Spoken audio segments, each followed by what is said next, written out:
cost associated with the logistical process.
Thank you, Mr. Deputy President. Only the PNM, with a leader of government business who never pitched marbles, would rush a debate on an oppressive piece of legislation while TKR playing a semi-final in the CPL.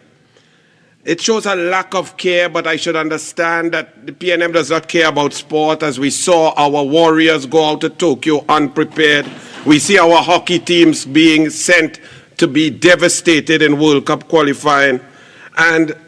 Or maybe it is simply that the PNM is very politically savvy and they know that the population will be focused on TKR and not listening to this debacle of a debate put forward by the PNM government.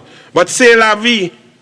We have to debate. The Honorable Minister of Trade and Industry used the term PNM and forward thinking in the same sentence. Unfortunately, that is a clear oxymoron. She stated that Guyana, Barbados, other countries, they have revenue authorities. That's true, but they don't have the PNM. I feel I entered the matrix when I'm hearing government ministers and senators speak here today in this debate, because I'm not sure what they're debating. We're not debating the theory of a revenue authority or the efficacy of an efficient tax collection system. We are debating this bill here that has the PNM in total control, the minister in control, the minister appointing the board, the PNM minister appointing the director general. This is what we are debating. This bill that shows a total desire on the part of the government to control every aspect of tax collection and expenditure enforcement across the board. Let us be clear, this is not a debate on the efficacy. This is a debate on about the PNM's interpretation of a PNM-appointed, PNM-controlled, PNM-guided, PNM-monitored, politically controlled Gestapo unit disguised as a revenue authority. The Honorable Minister of Finance said there were inefficiencies in the BIR and the public service, yet for the last 11 years, he's tried, and the PNM has tried to bring this revenue authority. But for 6 of those years, the PNM has been in charge, and you've made no improvements to the efficiency of the BIR. So the PNM's position is leave a problem and then come in with a bill to put PNM in total control, and that's how we fix it. The UNC says that is not the way to go. Please show us, as you state that the IMF says that the efficiency or the tax collection of Trinidad and Tobago is the lowest. Yes, but show us how you can fix it without total political control. They attack the Public Service Commission here today in the Senate, suggesting replacing it by the Duen Service Chair. The Minister of Finance attacks the entire public service while praising his most inefficient, incompetent, ineffective cabinet and government in our history. The Minister of Finance said, we believe, meaning the PNM, that we have found a solution to avoid the constitutional majority. Well, we in the UNC know that you have not found that. Methinks you need to go back to the drawing board. We believe in the UNC the Minister of Finance is confused, misguided, and misinformed. We believe the Minister of Finance has not read his own bill. The PNM's obsession with controlling taxation, citizens' property, and financial information has its genesis in the actual formation of the Balize cult in January 1956.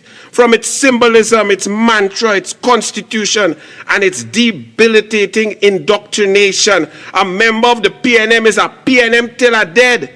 Its ongoing mission, as espoused today by PNM senators, is to ensnare the entire population in this warped, selfish, myopic, segregational belief that this is PNM country.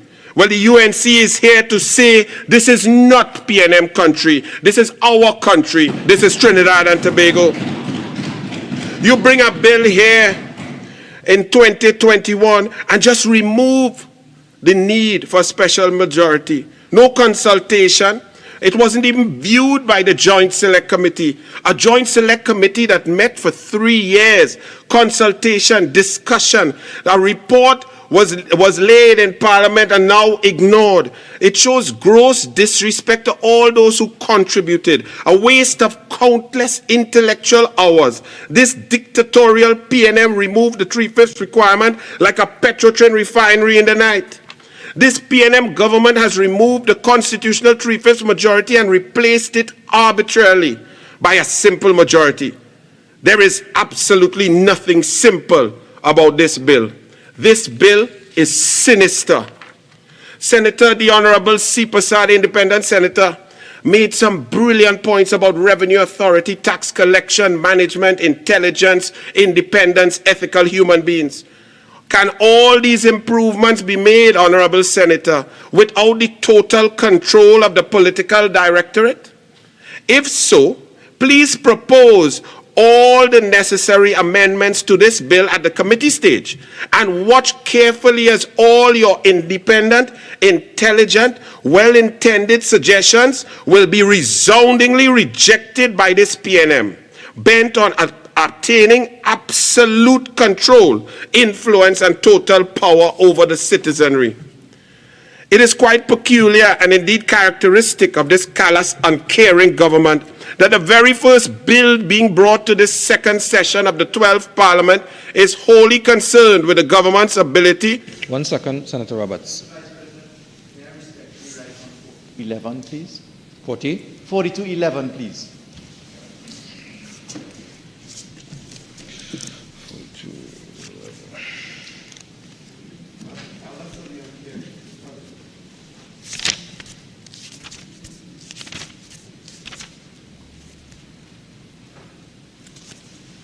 Honorable Senator, in relation to the way we present our speeches here in the chamber, we tend to try not to read it verbatim, but present it. So what I would invite you to do is to do just that in relation to putting forward your debate. Present it, you don't have to read it verbatim. I'm not, thank you, sir, I'm guided.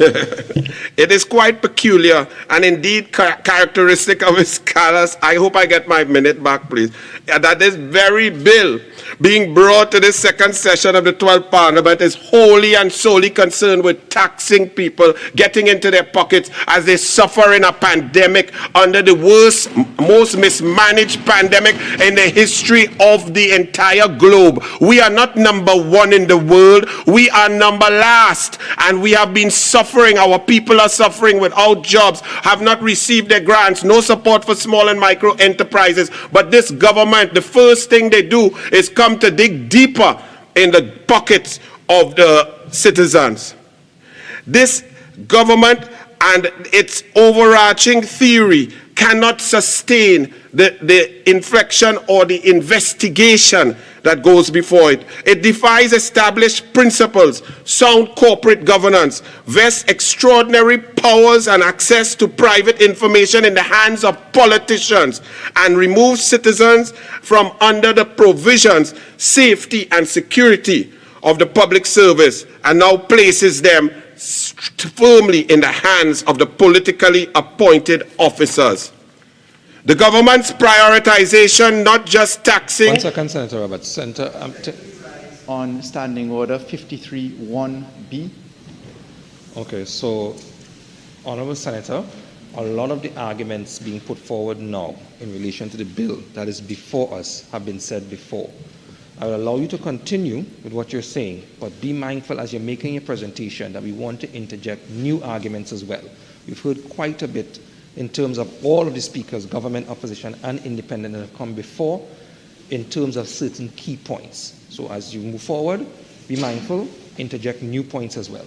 Brand new points. Thank you. I'm guided, Mr. President. The government's prioritization of not just taxing a suffering population, but ensuring draconian punitive measures to anyone found in breach of the regulations remains in stark contrast to effective and concerned governments all over the world.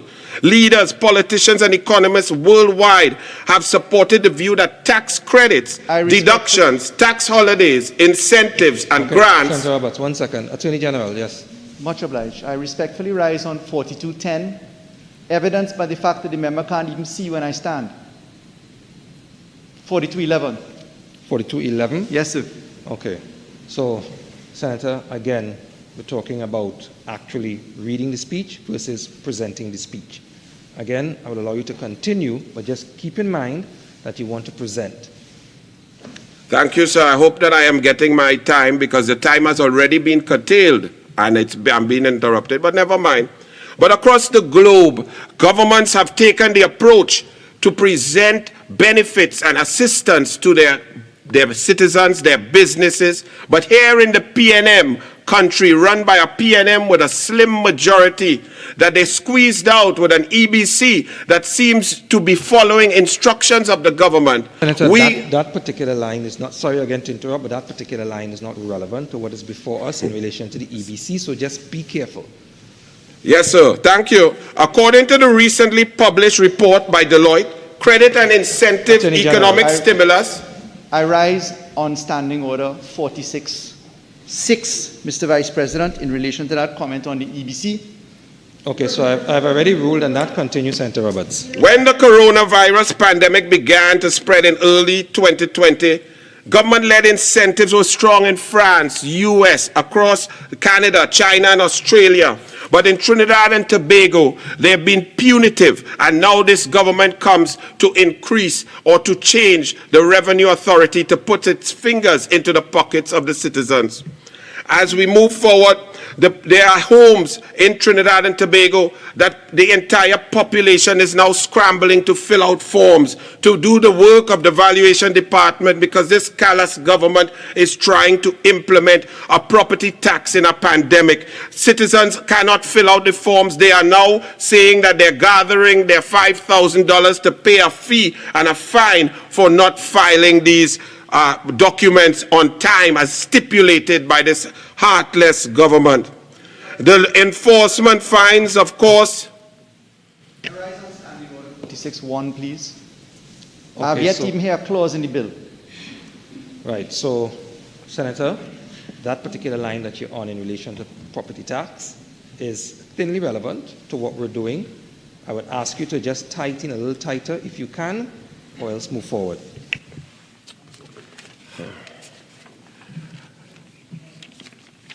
Thank you, Mr. Deputy Speaker. Since the Honorable Attorney General would like to hear the clauses, let's go to the clauses of this bill that include clauses that simply we have to pause to digest because this Honorable Attorney General has put in this bill along with the Minister of Finance clauses that include ministerial power.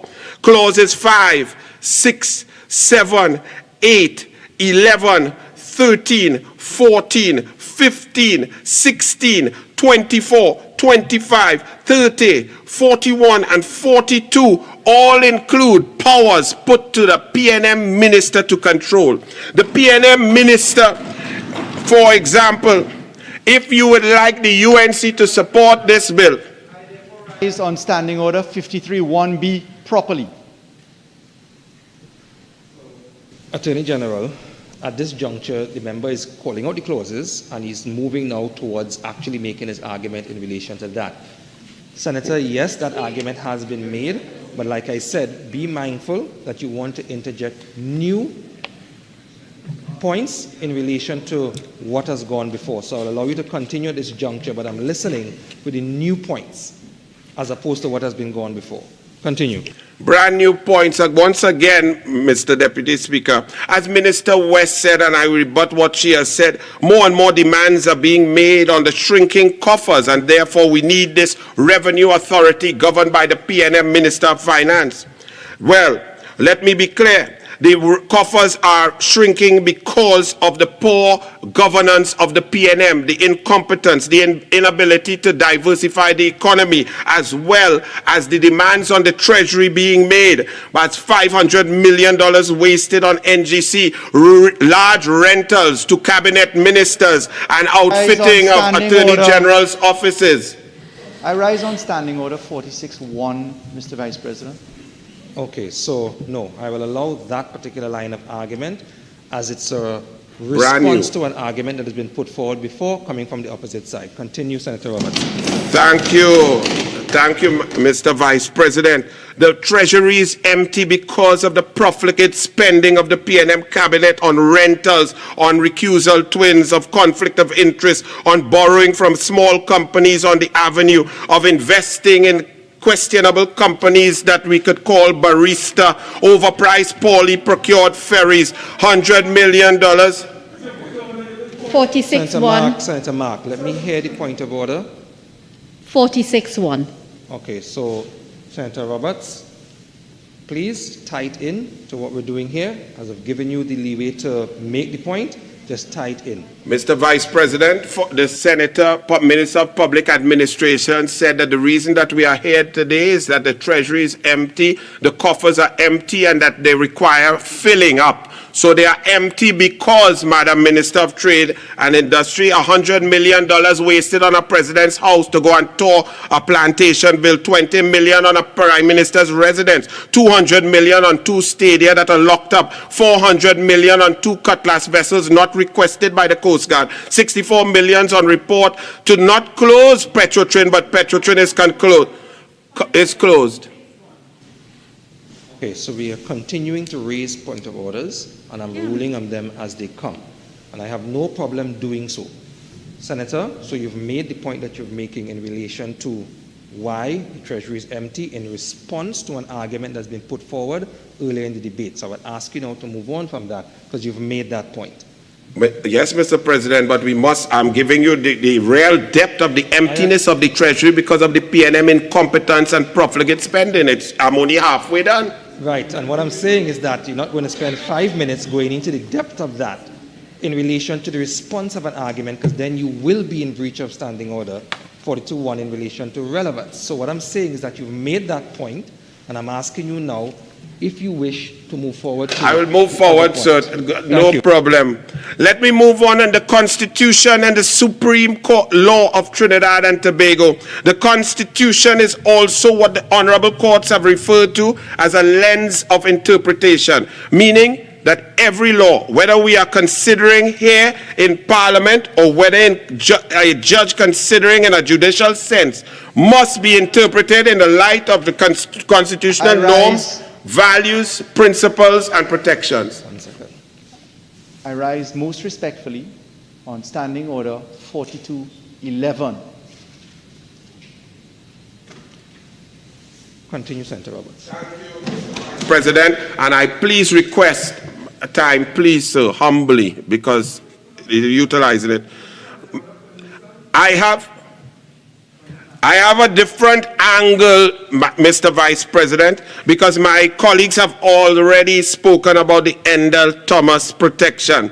I have a different angle to the same problem. While Endell Thomas' point is very important, it is my view that the legislation also offends certain fundamental rights and freedoms enshrined in the Constitution. I have in mind, and I quote Section 4A and Section 4B of the Constitution. Section 4A of the Constitution states, the right of the individual to life, liberty, security, the person and enjoyment of property, and the right not to be deprived thereof, except by due process of law. While Section 4B states the right of the individual to equality before the law, the protection of the law. Taxation has always raised serious legal issues. No taxation without representation was the cry of the American Revolution. The Magna Carta, which set out the constitutional framework for the English common law, was a document extracted from the king when his barons revolted against deprivation of property and excessive taxation. Here today, Trinidad and Tobago, we are debating a revenue authority bill, not about a revenue authority or efficient taxation collection, but about an authority and a bill put forward by a government that wants to control through every clause in the bill, giving the Minister of Finance, the PNM Minister of Finance, the control so to do, to appoint the board, to appoint the Director General. They allow the Public Service and the Public Service Commission to appoint the Deputy Director General Enforcement, but then say that this public servant must take guidance and instruction from the public politically appointed Director General and the board, who take their control and their instructions from the minister. Why all of this political interference in something as critical as taxation, which has led historically to upheaval, anarchy, and revolt? One would know that the procedural fairness has two limbs. We also hear of the right to be heard, but procedural fairness also comprises a rule against bias. And this bill is fraught with the opportunity not to be heard and to show bias on the part of those who may not be politically affiliated to those in control. This ensures impartiality when there is insulation. Laws, in particular constitutional principles, are meant to strike a balance between individual and the state. So, on the one hand, you have a political creature in a minister of finance saying, give me all the taxes that you can, and if a person fails to pay taxes, then enforce as strictly as possible. On the other hand, you have an individual saying, I didn't earn this amount, or for any other legal reason. The first assessor and body in charge of treating with the conflict is the BIR, now called the PNM Revenue Authority. The law currently ensures that impartial public servants whose employment is secure, whose pension is secure, who cannot be disciplined by a minister, makes the first assessment. This bill here deems and wants to change that and put that into the hands of politically appointed, politically influenced individuals. 1B, if it's 52, the House and the Senate. Tedious repetition. Senator, continue. All board members here are appointed by the minister. When we see actual occurrences of this in Trinidad and Tobago, we see that the Petrotrin board is appointed by politicians. Yet we see that senior counsel in Trinidad and Tobago has recommended over 55 days ago that a matter of critical public importance be appealed, and yet no decision has been made. And the 46-1, and I honestly urge the honourable member to drop the paper 42-11. I'd like to hear him. It's 42-11 and 1. Right. So, honourable member, the argument that he's making is tying into the functions of the board in relation to this particular bill. It is, in my opinion, slightly different to what has come before, and therefore I'm going to allow him to continue along those lines. Member. Thank you, Mr. Vice President. Again, as I've always cautioned, always make it a new point. New points, one after the next, sir. And the new point here is that the Honorable Prime Minister, the PNM Prime Minister, stated to the nation that the board is in charge of all matters at Petrotrin. However, the Minister of Energy, approximately 12 days ago, after losing a case for the lake asphalt against a contractor, stated in the public domain that he has instructed the board to appeal. So when you say here today that a minister appointing a board will not instruct and there's no political influence, and the Minister of Trade stands there on the other side and says there will be no political interference, this bill throughout shows political interference, political control, and a movement towards pure dictatorship. When we see that an NGC board has applied to the very same Minister of Finance, and he has admitted and reported and assisted and agreed with by the Prime Minister, has given board members indemnification for a decision that can only be seen from all the information to be irresponsible, so irresponsible that the directors were unable to get director liability insurance, because the decision was done in bad faith. Mr. Vice President, I rise on Standing Order 46-1. The particular details of an NGC board have nothing to do with this debate, respectfully. Okay, so, Senator, the point in relation to, which I think is what you're making, which is interference by way of a minister to a board, using other boards and that connection between a minister and board as examples to show where this particular bill would also have the same thing. So you've made that point by making several examples, of which now you're utilizing NGC which is what I think you were talking about, to also bolster that example. Yes. What I'm saying to you is, you don't have to go overboard in making your examples. Make your examples, and then you can move on to your next point, because that's Thank you. where you would run into. Thank the you, breach of the Mr. standing order President. with tedious I am repetition. very sorry for using so many examples of incompetence, dictatorship, and political victimization by this PNM government with that Attorney General. rise on I standing won't order. use Hold on. another one. Attorney General, 1 second. Senator, first and foremost, you have 5 more minutes in your contribution. You don't need to embellish upon what I've ruled by responding to me in the way you just responded. I understand exactly what I've said, and I'm absolutely certain that you've also understand what I've said. Attorney General, you are raising a point of order. If it's in relation to what I just said, then there's no need to do so because it's being dealt with. Was it in relation to that or something else? Go ahead. I'm rising on improper motives, squarely dictated, and not dealt with by you under 46.6. Okay, no problem. So, Senator, just be mindful of making improper or imputing improper motives in relation to members of either chamber. Continue. You have 5 more minutes. Injury time, please, sir. Normally, we don't do injury time, Senator Roberts. That is in the normal course of process by way of the debate which takes place where standing orders are raised. Yes, sir, no problem. Continue. No problem. I don't want to sir. interrupt you. I will stick a small pin right there and move along to a different point. Let us go in general to this PNM. They go to section. This bill is the bill of an arrogant, narcissistic, self-serving, self-centered, heartless, dictatorial regime on total control. Senator Roberts.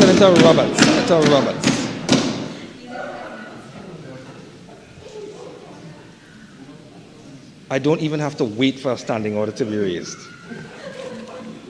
I mean, it's not even been 15 seconds.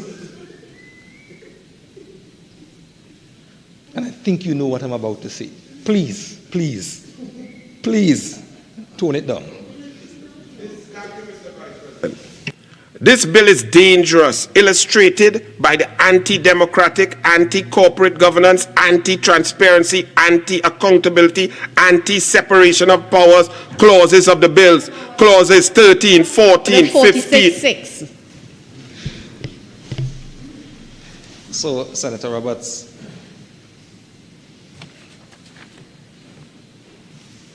again, I don't know how best to say it. Just tone it down a bit in terms of the language. Language? Yes, the language. That's all I'm asking. Tone it down a bit in terms of the language. Thank you, Mr. Vice President. Moving right along, there's a very interesting corollary to this bill.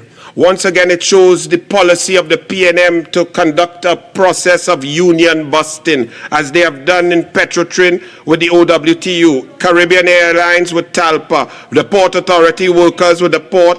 Point of order 46.1, 46.6. So, Senator Mark, please. So, what it is and what is happening is that accusations are being made, and it is skirting the line in relation to Standing Order 46.6, which is imputation of improper motive. That's why I've been asking to tone the language a bit. There's a way to say things so that you don't breach that particular standing order. So what I would ask you to do is to just finesse what you have to say a little bit more without using that type of language, which will put you in breach of that standing order. All the workers of Petrotrin were told they were not being fired, and Petrotrin was closed down and shut down and has not opened up. Those are unionized workers. Caribbean Airlines, 450 workers. Port Authority, WASA workers now under threat. And right here, we're talking about PSA members and NUGFW members who are under threat of not only losing their jobs, but being told by the PNM that if you get into Balize House, you may get a job at this new revenue authority. This political strategy. No. Senator, Minister, please. So, Senator Roberts, that is exactly what I'm talking about. That is not allowed. that statement is not allowed. There's no response to be had in relation to it. It's just not allowed. I will give you a few seconds more to wrap up, because of the amount of times I have to get up to say that. You're obviously out of time now, but for the purpose of wrapping up, I will just give you a few seconds more to do so. Continue. Thank you, Mr. Vice President. In this bill, the PNM government says that the PNM minister will appoint a PNM board. The PNM board will then go through an HR outfitting of this revenue authority, meaning that the PNM board will conduct advertisements, conduct interviews, and decide who gets their jobs in this revenue authority. And then it will be mixed with appointments from the Public Service Commission to pretend that there's insulation for the population, with one deputy director enforcement who has to then take instructions from the politically appointed director general, by the politically appointed board, by the politically incensed minister of the PNM. It is great illustration of the dictatorship of the PNM that my 30 minutes has become 18 because of an attorney general who's insecure in his ability and took too long in law school. Thank you very much, Mr. Vice President.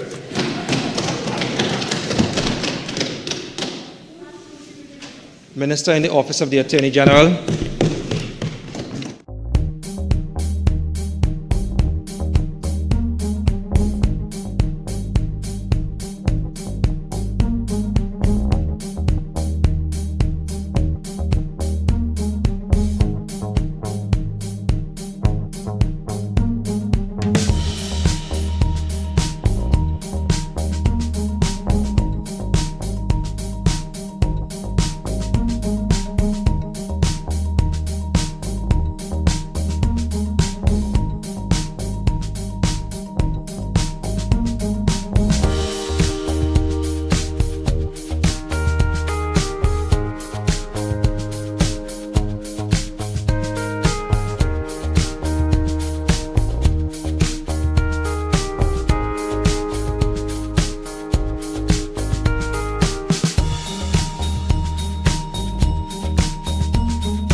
Dogla Politics, Wednesday night, 7:30 p.m. The Dogla will be taking his booming voice to the Senate on Tuesday, so we go on Wednesday. Dogla Politics, Wednesday night, 7:30 p.m. sharp.